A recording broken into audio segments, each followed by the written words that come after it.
Hello guys, this is our video regarding to data science life cycle parts.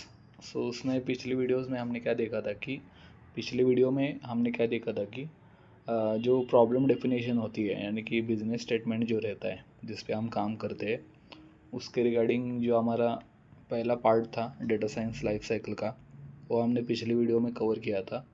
अभी हमारा जो next topic है data collection और data gathering वो आज हम इस वीडियो में कवर करने वाले हैं। तो लेट्स स्टार्ट गाइस। सो हमारी नेक्स्ट स्लाइड है, एक मिनट। Okay, this is our next slide. तो उसमें क्या है कि व्हाट इज़ डेटा कलेक्शन और डेटा गैदरिंग। तो पहले क्या है कि जो उसके हम डेफिनेशन देखते हैं बेसिक। तो डाटा कलेक्शन और data gathering is the first and most crucial stage in the data science life cycle where raw data is collected from various sources to solve a specific business problem or to perform analysis. सो ये definition क्या है कि जो data collection है यानी कि data को हम इकट्ठा करते हैं डिफरेंट डिफरेंट सोर्सेज से और उसको हमें हमारी जो हार्डवेयर्स रहते हैं उस पर हम उसको स्टोर करते हैं। तो वही है बेसिक फंडा। तो और इसमें क्या लिखा है कि वो इस दी फर्स्ट लिखा है। तो फर्स्ट कह सकते हैं हम इसको प्रॉब्लम डेफिनेशन तो यानी कि बिगिनिंग पार्ट वाला है। तो उसके साथ ही हम उसको इस डेटा कलेक्शन को हम उसके साथ पहला पार्ट बता सकते हैं। तो बेसिकली क्या रहता है जो प्रॉब्लम स्टेटमेंट रहता है उसके अनुसार ही हम क्या करते हैं कि जो डेटा कलेक्शन यानी करते हैं यानी कि जो डेटा हमें लगने वाला है तो वो सब प्रॉब्लम स्टेटमेंट के ऊपर ही रहता है। ऐसा मैंने पिछली वीडियो में आपको बताया था मैंने। तो वही है कि जो हमारा जो प्रॉब्लम स्टेटमेंट है हम उस पर उसके रिगार्डिंग ही ये जो डिफरेंट डिफरेंट सोर्सेज से हम डेटा कलेक्ट करते हैं। तो एक डेफिनेशन का एक बेसिक समरी रहा अभी। तो इसमें क्या है कि इन सिंपल टर्म्स उससे क्या हम क्या कर सकते हैं कि it's it's the process of acquiring the data that you will later clean analyse and use to build machine learning models और ड्रॉ इनसाइट्स। सो इसमें क्या है कि जो डेटा की जो एक्वायरिंग की जो प्रोसेस होती है तो क्या रहता है कि जो हमें क्या करते हैं कि अलग अलग सोर्सेज से हम डेटा कलेक्ट करते हैं उसको हम क्लीन करते हैं यानी कि जो डेटा क्लीनिंग की जो पार्ट है मैं अभी इसके नेक्स्ट वीडियो में वही आपको समझाने वाला हूँ कि कैसा डेटा का क्लीनिंग होता है। तो हाँ, जो क्लीनिंग का पार्ट है एनालाइजिंग का पार्ट है वो हम जो हमारा जो मशीन लर्निंग का मॉडल है वो हम बिल्ड करते हैं। तो उसके पहले जो स्टेप्स है वही है यानी क्लीनिंग का पार्ट एनालाइजिंग का पार्ट जो ईडीए हम परफॉर्म करते हैं वो कैसे परफॉर्म करते हैं मैं आपको सभी समझाने वाला हूँ आने वाले कुछ वीडियोस में। तो बेसिकली एक फंडा क्या है कि जो हमारे जो प्रॉब्लम स्टेटमेंट के ऊपर जो भी डेटा लगता है तो उसको हम इस डेटा कलेक्शन में हम कवर करते हैं। तो ऐसा नहीं कि हम किसी भी साइट्स पे जाएंगे उधर उधर से डेटा कलेक्ट करेंगे। जो हमें एक्चुअल में डेटा लगने वाला है वो वही हम उस पे ही हम जो उसके रिलेटेड जो सोर्सेस है उस पे हम जाएंगे उधर से जो डेटा लगने वाला है वो हम कलेक्ट करेंगे और उस पे हम कुछ क्लीनिंग का पार्ट रहता है कुछ एनालिसिस का पार्ट रहता है कुछ ईडीए का पार्ट रहता है वो हम परफॉर्म करेंगे। और उससे हमें जो भी हमारा जो मॉडल हम क्रिएट करने वाले हैं as per the business requirement तो वो हम एक इस पार्ट में हम कवर करने वाले हैं कि या एक्चुअल में डेटा कलेक्शन क्या है। तो लेट्स स्टार्ट। अभी तो डेफिनेशन हुआ है, अभी बहुत कुछ है मैं आपको बता देता हूँ। इसमें क्या है कि जो पर्पस क्या है बिजनेस के यानी कि बिजनेस के स्टेटमेंट के ऊपर ही पर्पस रहता है हमेशा। तो वही लिखा है यहाँ पे the goal of the data collection is to obtain accurate relevant and sufficient data that truly represents the problem you are trying to solve. तो उसमें क्या रहता है कि जो एक्चुअल में डेटा कलेक्शन का जो प्रोसेस है उसमें क्या रहता है कि एक एक्यूरेट और रिलेवेंट डेटा जो हमारा बिजनेस स्टेटमेंट है उसके रिगार्डिंग जो जो भी एक कुछ बात रहती है यानी कि हमारा जो एक टारगेट पॉइंट होता है तो उसके रिगार्डिंग ही हम डेटा कलेक्ट करेंगे। और उस पर जो एनालिसिस का प्रोसेस है वो हम उस पर ही करते हैं। तो उसके रिगार्डिंग जो सफिशेंट डेटा रहेगा वो हम एक डिफरेंट डिफरेंट सोर्सेस से हम कलेक्ट करेंगे और उसको हम स्टोर करेंगे। तो वही एक पर्पज़ है हमारा। एग्जांपल उसमें क्या है कि if your goal is to predict customer churn in telecom company, you will collect a data like customer demographics, यानी कि उसका एज रहेगा, जेंडर रहेगा, उसका रीजन रहेगा, कॉल यूसेज रहेगा and data usage patterns, customer complaints और feedback, subscription type and billing history. This data helps you understand the patterns that lead to customer churn. So पिछले वीडियो में मैंने क्या बता दिया था कि आपको एक कस्टमर है, ये कुछ पिछले 6 महीने से एक एयरटेल का और जियो का कार्ड कोई भी यूज़ कर रहा है। तो उसने पहले 4 मंथ्स में एक अच्छी तरीके से उसने बैलेंस मारी, यानी कि बैलेंस उसका जो उसके कार्ड रिगार्डिंग का जो प्रीपेड का पैक होता है वो उसने अच्छी तरीके से मारा टाइम टू टाइम। और कुछ 2 महीने से वो कार्ड पे ऊपर बैलेंस नहीं मार रहा है। तो कंपनी क्या करेगी कि उसका जो कस्टमर चर्न का जो मॉडल रहता है वो क्या प्रेडिक्ट करेगा कि ये कस्टमर है पर्टिकुलर, वो कुछ आने वाले दिनों में वो कंपनी की सर्विस स्टॉप करने वाला है। तो वो कंपनी वो यानी कि जो भी डेटा एनालिस्ट और साइंटिस्ट है वो क्या करेंगे, इस रिगार्डिंग जो जितने जितने कस्टमर्स है उसका एक डेटा सेट में कलेक्ट करेंगे और कंपनी को दे देंगे कि एक ये जो कस्टमर्स है वो कुछ आने वाले दिनों में कंपनी की सर्विस स्टॉप करने वाले हैं। तो आप क्या करो, उनको कुछ ऑफर्स दो, कुछ डिस्काउंट्स दो, जो कंपनी के जो पैकेजेस होते हैं बैलेंस के रिगार्डिंग, तो उस पर कुछ डिस्काउंट्स दो, उनको कुछ ऑफर्स दो।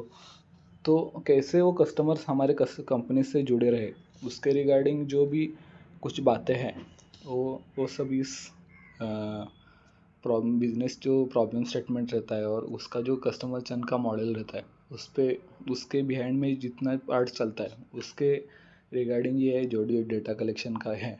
तो उसके बेस्ड ही है, यानी कि जो ये सब जो डेटा कलेक्शन का पार्ट्स है वो इसके बिहाइंड में चलता है। तो वही है एक एग्जांपल। ओके, हम अब हमारा नेक्स्ट स्लाइड देखते हैं अभी, उसमें क्या लिखा है यहाँ पे। तो उसमें क्या है कि टाइप्स ऑफ डेटा कलेक्शन। सो हर एक यानी कि डेटा कलेक्शन का क्या रहता है कि कुछ 2 पार्ट्स रहते हैं, एक बेस्ड ऑन सोर्सेस और बेस्ड ऑन स्ट्रक्चर। उसका स्ट्रक्चर क्या है, तो बेसिकली जो यहाँ पे हम पहले सोर्सेस का दिखते हैं और उसके बाद में हम स्ट्रक्चर के ऊपर आएंगे। तो स्ट्रक्चर में क्या रहता है कि एक स्ट्रक्चर्ड डेटा रहता है और एक नॉन स्ट्रक्चर्ड रहता है डेटा रहता है। तो हम वो बाद में कवर करेंगे अभी इसके नेक्स्ट स्लाइड में। अभी इसके ऊपर हम फोकस करते हैं। अभी क्या लिखा है यहाँ पे, बेस्ड ऑन सोर्सेस यानी कि सोर्स। तो उसमें क्या है कि टाइप है, सोर्सेस की भी 2 टाइप है, प्राइमरी डेटा और सेकेंडरी डेटा। प्राइमरी डेटा में क्या रहता है कि collected directly by the researcher for a specific purpose. तो उसमें क्या है कि एग्जाम्पल में सर्वेज, इंटरव्यू, एक्सपेरिमेंट्स। तो उसमें क्या रहता है कि कुछ क्वेश्चनरीज रहते हैं कि आपको अच्छा लगता है या कंपनी की सर्विस, उसमें कुछ कमियां है क्या, आपको कौन सी बात कंपनी की अच्छी लगती है, ये सब कुछ क्वेश्चनरीज रहेंगे।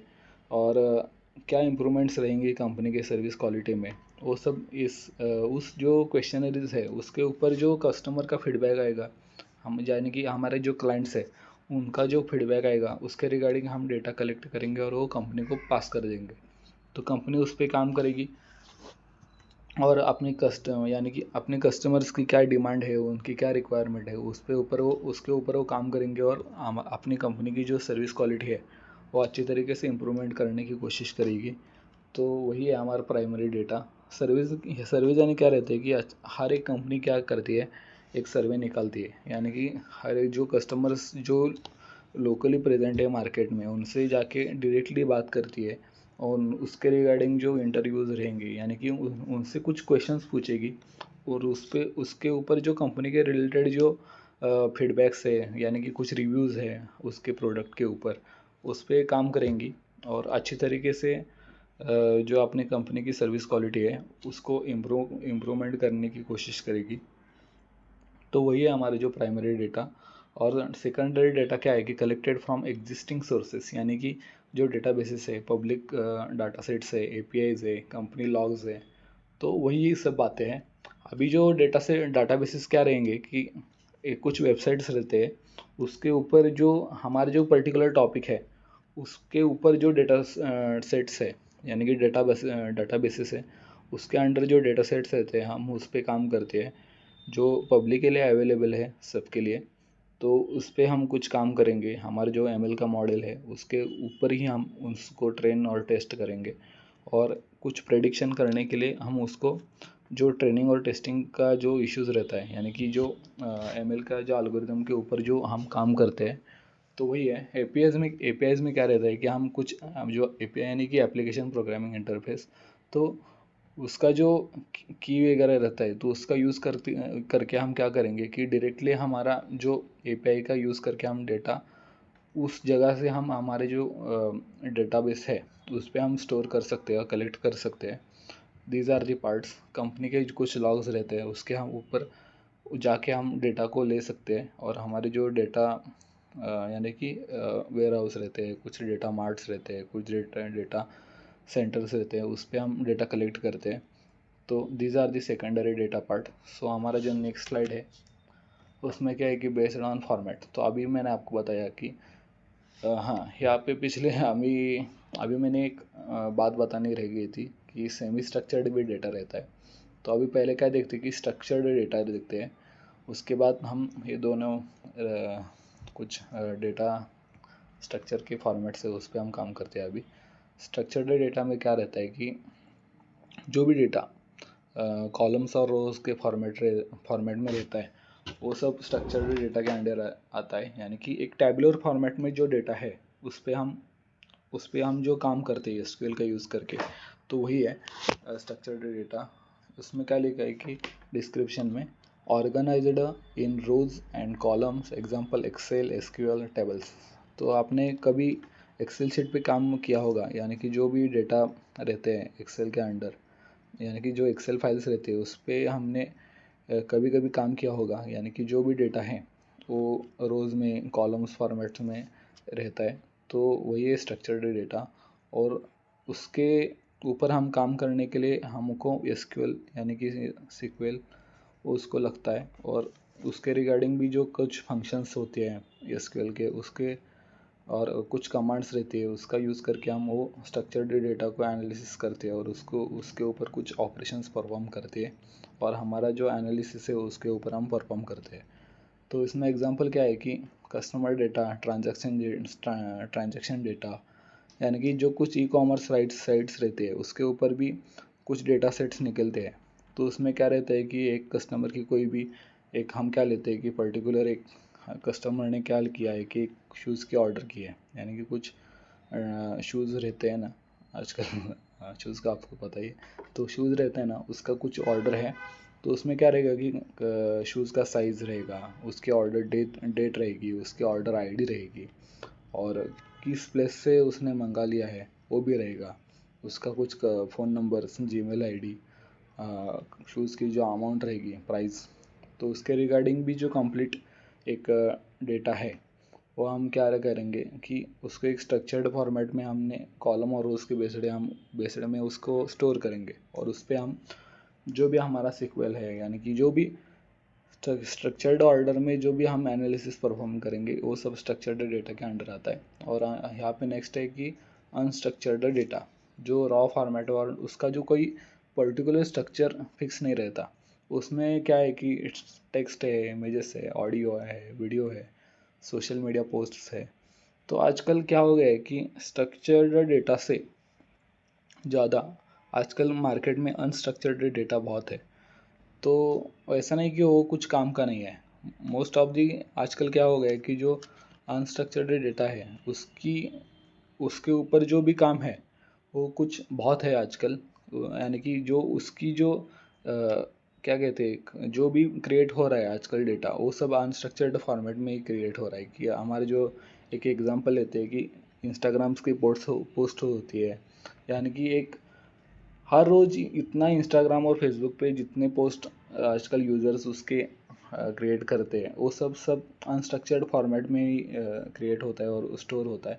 तो उसको जो मैनेज करना और उसको इजीली हम कैसे हैंडल कर सकते हैं, ये सब अनस्ट्रक्चर्ड डेटा में आता है। उसका कोई पर्टिकुलर स्ट्रक्चर फिक्स नहीं रहता है। यानी कि जो स्ट्रक्चर्ड डेटा है उसका कैसे एक टेबल और टेबल फॉर्मेट में यानी कि टेबलर फॉर्मेट में जो डेटा हम स्टोर करते हैं उसका कोई एक पर्टिकुलर स्ट्रक्चर रहता है, यानी कि रहता है, ऐसा अनस्ट्रक्चर्ड डेटा का रहता नहीं है। तो उसका कोई फिक्स्ड एक टेबुलर फॉर्मेट नहीं है, तो उसको इजीली हम एक्सेस कर सकते हैं और उस पर कुछ परफॉर्मेंस यानी कि जो ऑपरेशंस के परफॉर्मेंस रहते हैं वो हम इजीली कर सकते हैं। इसमें नेक्स्ट है कि सेमी स्ट्रक्चर्ड डेटा है, partially organised with tags. Tags आपको पता है कि कुछ भी टैग्स रहेंगे तो उस पर यानी कि कुछ जेसन फाइल से, एक्सएमएल फाइल से, लॉग फाइल से, वही है सब semi structured data. Semi structured data क्या है कि उसमें कुछ पार्ट्स स्ट्रक्चर्ड में भी रहेंगे और कुछ पार्ट्स अनस्ट्रक्चर्ड में रहेंगे, यानी कि उसका जो कॉम्बिनेशन है वही है। इसमें क्या लिखा है कि जेसन फाइल से, एक्सएमएल फाइल से, लॉग फाइल से। जब भी हमें आने वाली कुछ वीडियोस में हम काम करेंगे अभी, तो मैं आपको ये सब जो जेसन फाइल्स क्या रहती है, एक्सएमएल फाइल्स क्या रहती है, वो आपको बता दूंगा मैं। यानी कि जो जेसन फाइल रहती है ना, वो आपने कभी पाइथन की डिक्शनरी देखी होगी तो उसके फॉर्मेट में ही रहती है, यानी कि की वैल्यू पेयर्स रहते हैं ना, उसके ऊपर यही रहती है। तो वही है सेमी स्ट्रक्चर्ड डेटा। अभी नेक्स्ट स्लाइड क्या है कि हाँ, हमारे जो कुछ कॉमन सोर्सेस है जिसके ऊपर से हम डेटा को कलेक्ट कर सकते हैं और गैदर कर सकते हैं, वही है। तो उसमें सोर्स टाइप्स, एग्जांपल्स और बाद में भी कुछ सोर्स टाइप्स का लिखा है, हमारा कुछ मेरा मिस्टेक है इसमें, मैंने देखा नहीं था। तो ओके, इसमें क्या है कि जो डाटाबेसेस है, इसमें कुछ MySQL, PostgreSQL, MongoDB, Oracle, ये कुछ डाटाबेसेस हैं, उसके ऊपर से हम डेटा को कलेक्ट कर सकते हैं। यानी कि उसके उसके बिहाइंड में भी कुछ डेटा सेट्स रहते हैं, उसके हम ऊपर डायरेक्टली काम कर सकते हैं। इसमें कुछ APIs है, Twitter API, weather API, Google maps API, उसके ऊपर हम जा सकते हैं। यानी कि उसके ऊपर हम क्या करेंगे, उस API की कुछ रहती है, तो उसके ऊपर से हम डायरेक्टली हम क्या कर सकते कि उस ऐप में जाएंगे और कुछ वेबसाइट्स में जाएंगे उसके रिगार्डिंग, और उससे हम डायरेक्टली डेटा उठा सकते हैं और हमारे जो भी कुछ MySQL का रहेगा उसके ऊपर हम वो कुछ एप्लीकेशन का जो की रहता है, यानी कि API का की रहता है, तो उस पर उसका हम यूज़ करके वहाँ पे हम डाल सकते हैं और हमारा डेटा जो उस कंपनी का है वो हम इस फॉर्मेट में ला सकते हैं। तो वही है API की इसका यूज़, मैं वो कैसे परफॉर्म करते हैं मैं आपको आने वाले कुछ वीडियोस में आपको दिखा दूंगा। अभी बेसिकली इतना ही याद में रखो कि APIs का यूज़ करके हम डेटा को ला सकते हैं। नॉट ओनली कि हम कैगल पे जाएंगे और उस पर कुछ लॉगिन करके उससे हम डेटा डाउनलोड कर सकते हैं, वही basically not one format to collecting data. तो APIs का यूज़ करके भी हम डेटा को कलेक्शन कर सकते हैं और उसको गैदर कर सकते हैं। इसमें और भी एक पार्ट है कि यानी कि कुछ कंपनीज क्या रहती है करती है, डायरेक्टली API कीज़ नहीं प्रोवाइड करती डेटा कलेक्शन के लिए। तो कुछ यूज़र्स क्या करते हैं कि वेब स्क्रैपिंग करते हैं। यस, यहाँ पे जो पाइथन की जो लाइब्रेरी है, ब्यूटेबल सूप और स्क्रैप पाई करके कुछ लाइब्रेरीज है, उसका यूज़ करके हम क्या कर सकते हैं कि एक जो कुछ वेबसाइट्स रहेंगी उसके उससे हम डायरेक्टली हम डेटा को कलेक्ट कर सकते हैं और एक डेटा सेट में स्टोर कर सकते हैं। तो जो क्या वेब स्क्रैपिंग का क्या कंसेप्ट है, मैं आने वाली वीडियोस में आपको कंप्लीट डिटेल्ड नॉलेज दूंगा। तो अभी आज के लिए इतना ही। तो आप क्या करो, ये जो कुछ नोट्स मैंने प्रोवाइड किए, ये जो लास्ट कॉलम है उसको छोड़ दो, उसको डिलीट मार दो आप। ये जो कुछ दो कॉलम्स है उस पर आप फोकस करो कि क्या कहाँ से हम डेटा ला सकते हैं। कैगल पे आप जाओ, उसको आप एक्सप्लोर करो कि कैगल में बहुत सारे डेटा सेट्स हैं। तो उसके रिगार्डिंग भी जो बेसिक बेसिक वाले नए नए जो बिगिनर लेवल के लिए जो टाइटैनिक डेटा सेट है, और भी कुछ बहुत सारे डेटा सेट है। पांडाज लाइब्रेरीज में कुछ आयरिस नाम का डेटा सेट रहता है जो फ्लावर के बेस्ड ऊपर है, तो उसको भी आप यूज़ करके देखो। इसके लिए आपको पांडास लाइब्रेरी आनी बहुत ज़रूरी है। तो नहीं भी आती होगी तो भी कुछ चलेगा, बहुत सारे रिसोर्सेस हैं आजकल अवेलेबल, उस पर जाके आप सीखो। नहीं तो हमारी सीरीज़ आने वाली है, तो उसमें मैं आपको कंप्लीट डिटेल नॉलेज दूंगा। तो आज के लिए इतना ही। Guys, thank you and good day.